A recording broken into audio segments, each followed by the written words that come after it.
اوعى تتعامل مع انفلونسر من غير ماركتنج ايجنسي او بي ار. تعالى اقول لك ازاي الماركتنج ايجنسي او البي ار هيفيدوك جدا لو عايز تتعامل مع انفلونسر. اول حاجه، الايجنسي عارف مين اللي يناسبك ومين لا.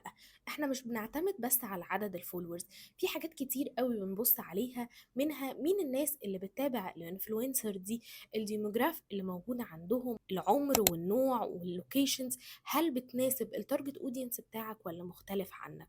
العلاقات، الايجنسي والبي ار بيتعاملوا مع الناس دول كتير قوي، يعني في الوقت اللي انت هتعرف توصل فيه لانفلونسر واحد هو هيكون ظبط لك تقريبا 10.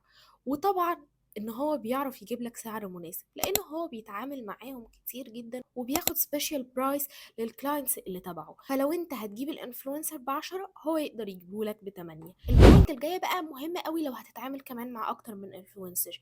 لو هتعمل كامبين كامله لازم الاستراتيجي والكونتنت كله يبقى رايح في حته واحده. الايجنسي والبي ار هيظبط لك الكونسبت بتاع الكامبين وهيظبط لك الكونتنت بتاع كل انفلونسر وكل واحد يقول ايه، علشان في الاخر الكلام يطلع متناسق ومش كل انفلونسر يقول اللي على كيفه والكامبين تبوظ. وكمان المتابعة وقت التنفيذ، ان هو هيتابع معاهم التصوير والكونتنت اللي هيقولوه والاديتنج والتسليم بعد الاديتنج وكل البوينتس دي اللي ممكن انت تغفل عنها او تكون هادك عليك من غير داعي. يعني هتبقى وفرت وقت ومجهود وكمان فلوس.